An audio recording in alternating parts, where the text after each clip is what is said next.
Good morning, everybody. Good morning, Lawal. Thank you, sir. Wish you all the best. Thank you so much. Good morning, Prof. And good morning, all the audience. We are going to have a PhD Viva of Lawal Umar Dano. Yes. And you are given time to present for half an hour. Okay. And then after that, the floor will be open for questions. You can ask questions. And then we have the closed session in which we will be going chapter by chapter, things which the internal and external examiner may wish to ask you. Thank you. That's all. Best of luck. Okay. Thank you so much.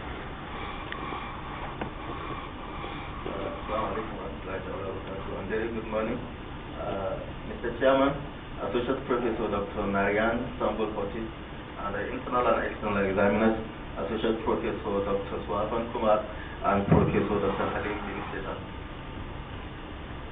My name is Lawal Umar Dano. Actually, my research title is Flood Susceptibility Modeling using analytic network process and geospatial technology under the supervision of Associate Professor Dr. Abdullah Matori and Associate Professor Mustafa Ahmad Hashim. Actually, these are the contents of my presentation from introduction to conclusion. First of all, the introduction. Actually, natural catastrophes happens on a daily basis, and their impact, magnitude, and frequency appears to have tremendously increased over the recent decades, basically as a result of some natural and anthropogenic factors. The natural catastrophes such as flood, earthquakes, tornadoes, volcanic eruption, and landslides have constantly made up an issue in most developed and developing nations. Specifically, flood as one of the natural catastrophes is the major disaster affecting most countries in the world. Numerous countries experience fatalities, injuries, property damage, economic and social destruction as a result of flood. According to the Federal Management Agency of the United States, flood is the second most common and widespread of all natural catastrophes. Therefore, among the wide varieties of the natural catastrophe initially experienced, flood catastrophes occupies a very special place. Flood is the costliest phase of natural catastrophes, and it accounts for 31% of the total economic losses resulting from natural catastrophes. Then, the research background. Actually, in Malaysia, since 1973, the nation's flood catastrophe, flood water control, tends to be a rising matter of debate among researchers, debaters, and non-public sectors. According to a report from the Department of Irrigation and Drainage Malaysia, about 29,000 kilometers of the total land and more than 4.82 million people are affected by flood annually, and the damages caused by flood were estimated to cost about 950 million ringgit, which is quite exorbitant. Therefore, what's going to be the panacea? How do we solve or at least reduce to the maximum these stupendous flood problems? It is evident that the flooding challenges could very well be resolved or at least drastically mitigated through a comprehensive flood susceptible area studies together with an in-depth project planning. Therefore, it is apparent that figuring out the flood susceptible areas is essential in aiding decision makers in their planning and management activities. Decision making is actually a choice of alternative course of action in many fields, both the social sciences and the natural sciences. Therefore, the inescapable challenges of the flood catastrophes necessitated an in-depth evaluation, taking into account a considerable number of different criteria for the multi-criteria-based evaluation. And each of these factors is going to be analyzed based on decisional analysis. Therefore, we need a system which is capable of optimizing the relationship and identify trade-offs to come up with a wide range of alternatives. Therefore, a GIS-based MCDA or remote sensing system is capable to handle this. It is capable of handling both qualitative and quantitative analysis. MCDA here actually is a collection of methodologies to compare, select, or rank multiple alternatives that typically involve incommensurate attributes. The MCDA is well suited for eliciting and modeling preferences of decision makers and for improving coordination among the flood agencies. Then ANP actually is a network model that allows interdependencies between decision factors to be taken into account. The NMP has the advantage of allowing network model structuring, which is good for reflecting interdependencies between real-life factors. Therefore, in this research, actually, we considered the natural flood influencing factors. Why the natural flood influencing factors? Because we believe that flooding taking place, because we believe that flood takes place across natural landforms that possesses some geomorphology and geological makeup. Therefore, there is an ultimate need for us to investigate and to analyze the natural flood influencing factors. And we use the GIS-based ANP remote sensing as our tools, as our modeling tools in coming up with the flood forecasting map. Why the flood forecasting map? Actually, it will serve as a valuable tool to planners, insurers, and emergency services in assessing flood risk. It will also help in giving flood warning information. It will help in storing the flood vulnerable information into the decision support system of the government. It will also help in answering some questions like how many areas are vulnerable, what amount of these areas belongs to the government or the judicial person, is there any area that could be exchanged by the treasury goods, how much, and what's going to be the need and the cost of moving through the non-vulnerable areas. Then lastly, it will also help in providing useful information, especially when developing a proper strategy to combat flood hazard. Our study area is Porolis. Porolis is the smallest state that lies at the northwestern tip of Peninsula Malaysia, and it covers an area of over 800 square kilometers with a population of about 227,000 people as per 2010, and is expected to reach 490,000 people by the year 2050. Porolis is bounded by Thailand in the north and Kedah State in the south, and its western coastline borders the Strait of Malacca. Problem statement. What is then the problem? Actually, so far there is no any comprehensive spatial flood forecasting model or map for the study area. Emphasis are only given to structural measures such as dam construction. There is escalation of the flood disaster and loss. Huge amount of money, properties, or lives are wasted and devastated. Actually, there is no doubt about it that flood is the most devastating of all geological events, exceeded only by plagues, world wars, and the Holocaust in the loss of life. What is undeniable is that our exposure to flood disaster has increased in recent years as a result of urbanization, intensified land use, and movement of people to hazardous areas, such as proximity to rivers and so on and so forth. This is because the repeated occurrence of the major flooding in places like Malaysia, China, Bangladesh, Central and Eastern Europe, and the US, and the use of phrases like the worst in the century gives the impression that floods are getting worse.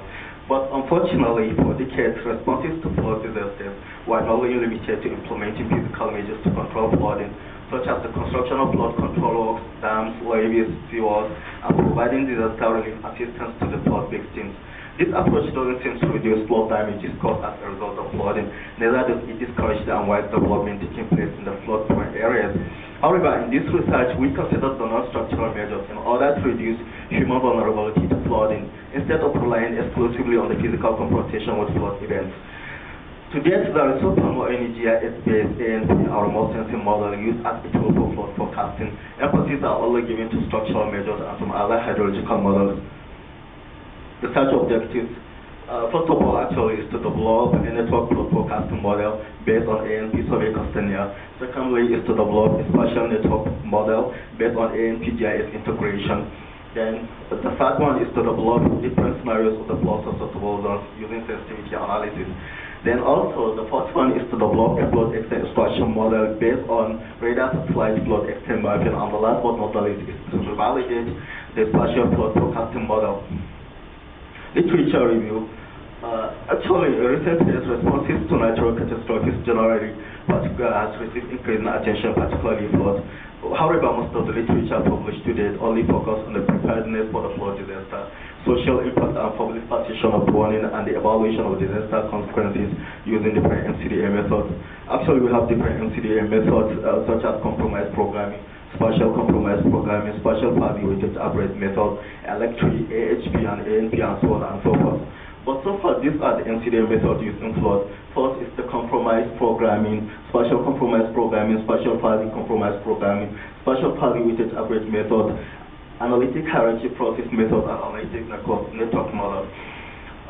Actually, these are the previous studies based on the aforementioned MCDA method used in flood.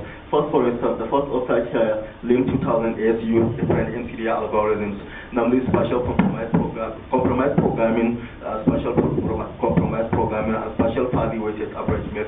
evaluating the flood damage alternatives. Then the second author, Tanya Yahya, in 2008, used AHP and GIS in delineating the flood vulnerable areas in the study area of Malaysia, Nigeria. And the third author, Young et al., 2013, quite recent, used fuzzy AHP and triangular fuzzy numbers in ranking the importance of flood risk indices. Then the fourth author also, in 2005, used GIS and spatial fuzzy compromise programming in enhancing the ability to address different uncertainties arising from spatial water resource decision making. Then the fifth author, Willett, 1991, used AHP in evaluating the feasibility of several projects proposed to provide flood protection along the Grand River in Oklahoma. That we have 5 more studies, but because of the time constraint, we have 5 more studies, but because of the time constraint, I'm not going to go deep into them. In a nutshell, all of them use the aforementioned MCDA method in their respective studies. However, these methods were criticized to have some weaknesses. First of all, like the compromise programming, it's a mathematical programming method used in MCDA problems. This method was criticized to have some weaknesses because in the compromise programming, the best alternative can only be determined for the entire geographical region without considering the spatial variability of the criteria value. And the point is that without considering the spatial variability of the criteria value may adversely result in a considerable amount of misinformation. Then secondly is the spatial compromise programming. This method was also criticized for not being able to address the problem of uncertainties arising from decision makers. Then the fourth one is a spatial fuzzy weighted average method. The third one was also criticized for not comprising these 3 objectives. First is the GIS capabilities for finding more spatially distributed strategies. Secondly is the MCDF capabilities for considering multiple criteria in deciding on the best alternative. And the last but not the least is the fuzzy capabilities for listening the effect of imprecision on the answers. Then AHP also, as a top-down decision model, was criticized for considering decision factors to be independent, which rarely occurs in the real life situation. Our research gap, there is so far any published article that utilizes ANP as the tool for flood forecasting. Secondly, there is so far any published article that utilizes the integration of ANP, GIS, and remote sensing in forecasting flood susceptible areas, spatially and otherwise. Research methodology, first of all, is the identification of flood influencing factors. The flood influencing factors were adapted from the studies of Iswajit 2009 and Tanya Yahya 2008. Then spatial data acquisition. Our spatial data were obtained from the Department of Survey and Mapping, Malaysia, where we got the topographical data. Department of Mineral and Geosciences, where we got the geology data and the soil data. Then also the Department of Irrigation and Drainage, Malaysia, where we got the precipitation data. And also the Department of Malaysian Agency for Remote Sensing, where we got the spot satellite image and the radar satellite image. Then data processing, we actually use 3 kinds of software and processing our data. First is the GIS 9.3 software for the GIS spatial analysis. Secondly is the MB 4.8 software for the remote sensing analysis. And the last one is the Supervision 2.2.3 software for the NP analysis. The spatial database creation. Actually, the spatial database was designed and constructed based on the flood influencing factors under consideration from the topographical data, geology data, soil data, rainfall data, precipitation data, and the land cover information. An attribute database was equally created from the field investigation and the historical flood report of the study area. Then rasterization and reclassification. Rasterization actually is one of the first steps of data processing in GIS, where picture data layers are converted into raster layers, which drives another useful and additional information from the existing data. Then classification also was equally carried out in order to match all the rasterized variables into a single layer, because it is necessary to convert them from their individual scale to a common scale of measurement. The extraction of the flooded areas from the radar satellite image. Actually, what happened here, the during flood radar satellite image was obtained for a wide area flood extent mapping. A flood extent extraction model was developed using a supervised classification embedded in the MB 4.8 software. In developing the flood extent extraction model, the water bodies extent were included into the result. But in order to obtain the pure flood extent, the result was converted into shapefile and transferred into GIS software, where a REST function was used to remove the existing water bodies from the results. And lastly, the flooded valley fields were incorporated into the flood extraction model, representing the real-life flood incidents of the story area in order to avoid underestimating the flood disaster. Then NP survey questionnaire administration and aggregation. Actually, the NP questionnaire was designed based on the cited scale of preference and administered on the target respondents, namely the hydrologists and the geologists. A total of 16 questionnaires were collected out of the 22 questionnaires distributed. Actually, considering so many respondents was meant to avoid bias in the calculation of the expert's judgment. Otherwise, according to 38 2009, the judgment from a single expert suffices. Then aggregation, lastly, the responses of the experts were aggregated using geometric mean method. Then generating the flood forecasting map. Actually, what happened here in generating the flood forecasting map, the weights obtained from the NP analysis were integrated into GIS system for the spatial simulation of the flood susceptible zones using a weighted linear combination method. Then sensitivity analysis was also performed. According to Melgoras et al. 1996, a sensitivity analysis should be performed after every multi-criteria decision analysis in order to check the stability of results due to the uncertainties from the expert judgment. There are two common methods of sensitivity analysis. First, actually, is the modification of weights obtained from the experts. Secondly, is the assumption of equal weight for all factors. Moreover, the general questions of what if scenario can be found via the sensitivity analysis. Therefore, in order to check the robustness of our spatial flood forecasting model, one at a time sensitivity analysis was made in order to make a modification of the weight obtained from the experts. Actually, this helps us in simulating different scenarios of the flood susceptible zones using a weighted linear combination method. Then validating also the results of the spatial NP flood forecasting model with three kinds of validation, which I'm going to explain under the results and discussion. Then the methodology flowchart.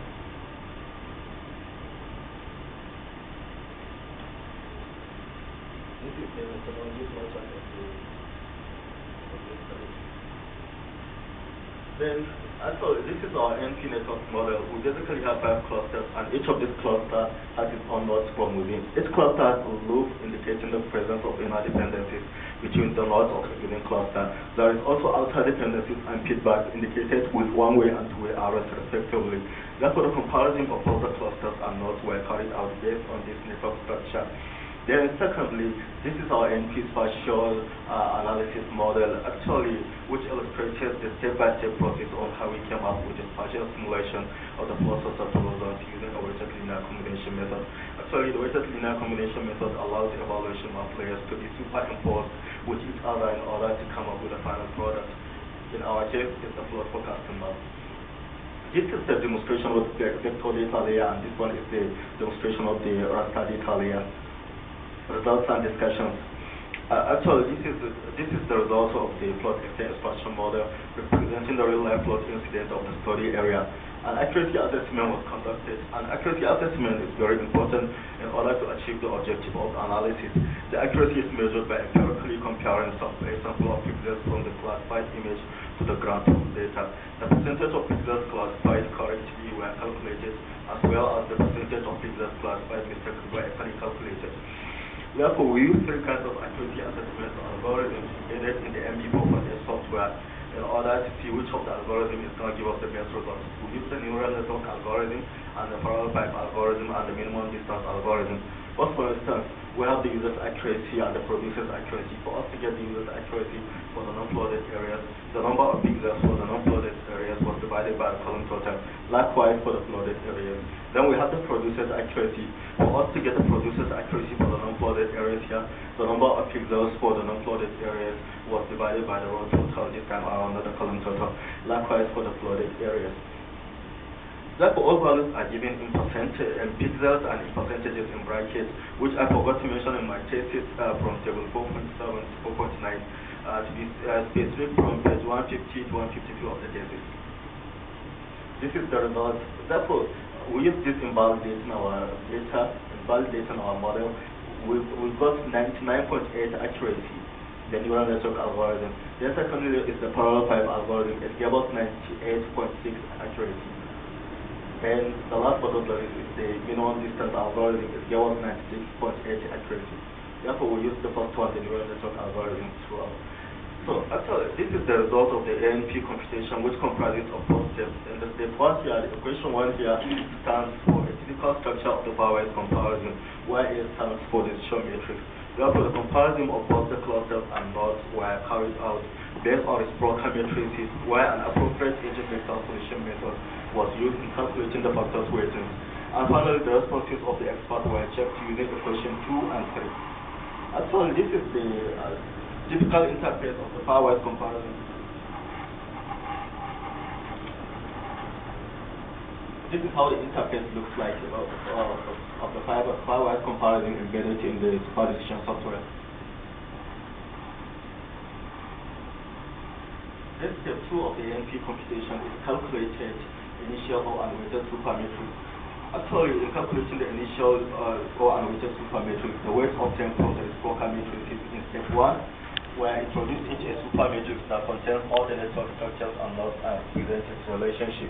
Here is the typical structure of the supermatrix, and also here is the result of the initial supermatrix.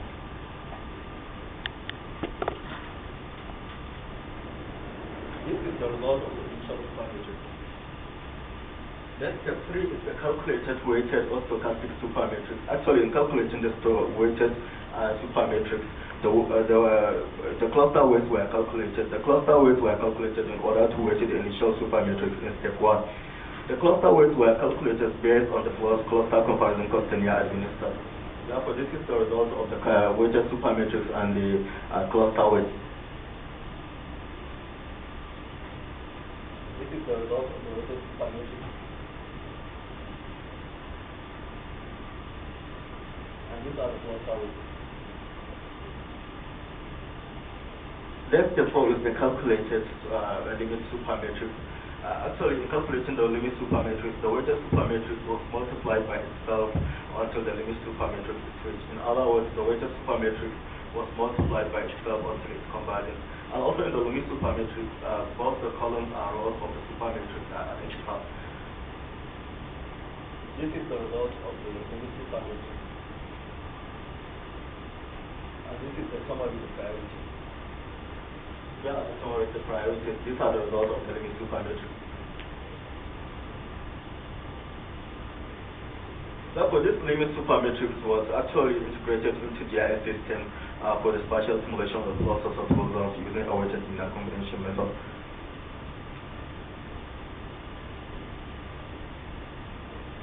So this is our ANP spatial plot forecasting model, which revealed the very highly susceptible to flooding areas to form 38.4% of the total area, which is equivalent to 30,924.6 hectares of land.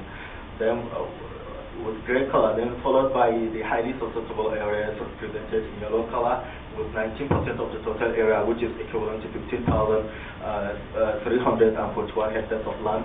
And on to the highly susceptible to flooding areas with 6.7% of the total area, which is equivalent to 5,431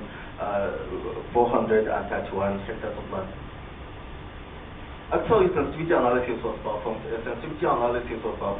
Based on the sensitivity analysis results, the importance of alluvium, paddy fields, major rainfall, moderate rainfall, flat slope, and low humid clay soil were demonstrated in scenario 1, scenario 8, scenario 12, scenario 13, scenario 15, and scenario 21, respectively. Actually, these simulated scenarios illustrated almost the same trends with the original spatial plot forecasting model developed in this study. This is the result of the sensitivity analysis.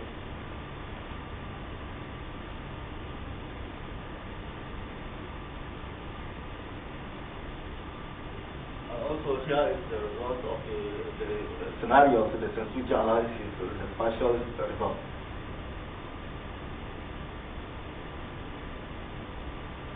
Then we validated our model. First of all, actually, the first validation is adapted from the studies of Biswati to 2009.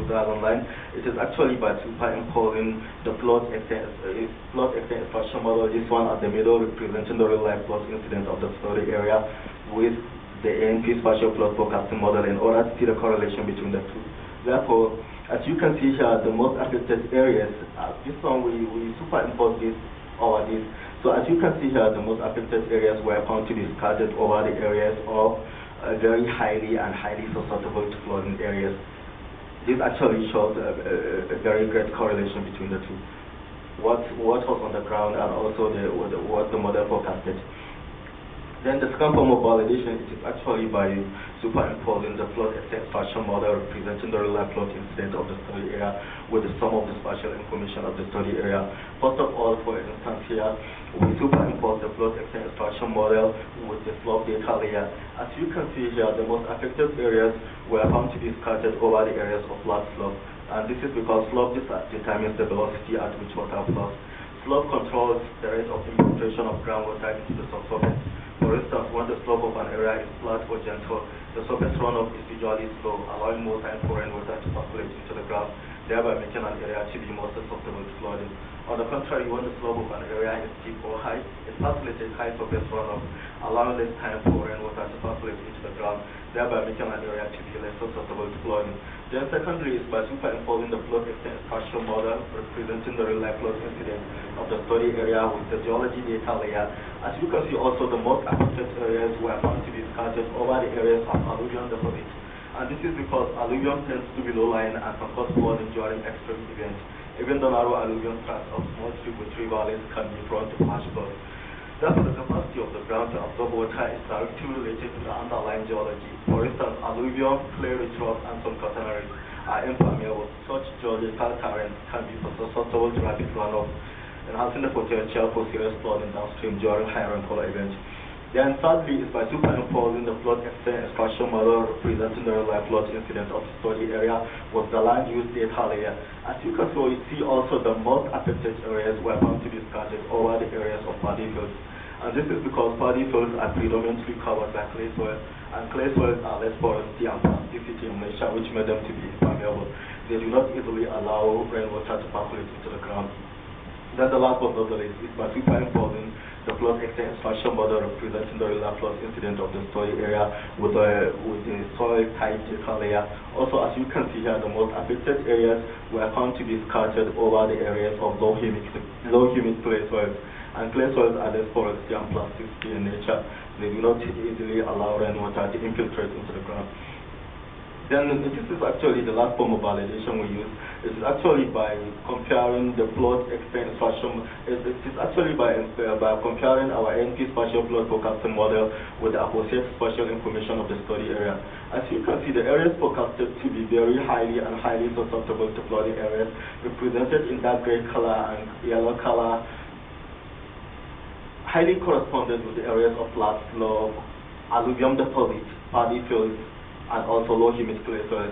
This actually demonstrated how these factors highly contributed to flood generation. Conclusion.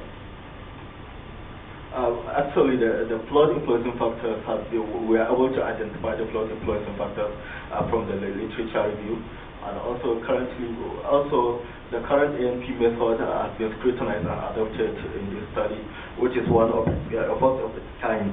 So far, nobody used ANP in flood forecasting. Then, thirdly, it's a priority weight. We were able to calculate the priority weight based on the decision-makers' preferences. The experts considered in this research, the hydrologists and the geologists. Then also, we were able to also develop the flood extraction model. Also, we were able to validate the results of the flood extraction model. Therefore, this research actually was able to achieve its set objectives and ultimately accomplish its aim. Contribution to the body of knowledge. The first contribution is the production of a detailed flood forecasting manual, which is one of its kind. Secondly, is the establishment of how GIS-based ANP and remote sensing can be used as a tool for flood forecasting. Then thirdly, this also study suggests how accuracy assessment is carried out in order in selecting the best algorithms that gives more accurate results for validation and change detection purposes. Then the last but not least is the publications made in this study. We were able, in the course of this program, we were able to publish over 20 research articles indexed by the Institute of Scientific Indexing, ISI, and Scopus, and some of them got impact factor. So we really consider this to be also a contribution to the body of knowledge. Actually, I'm indebted to University Technology PETRONAS for financial support, and to my supervisors, Associate Professor Dr. Abdullah Simatari and Associate Professor Mustafa Ahmad Hashim for their support and guidance. This project was fully funded by the Short-Term Internal Research Fund team under the project leadership of Associate Professor Dr. Kamar Zaman Yusuf. I am therefore indebted to Associate Professor Dr. Kamar Zaman. Dr. Kamar Zaman Yusuf, may Allah bless them all. These are some of the selected references. These are the publications we are able to make. Thank you very much for your cooperation.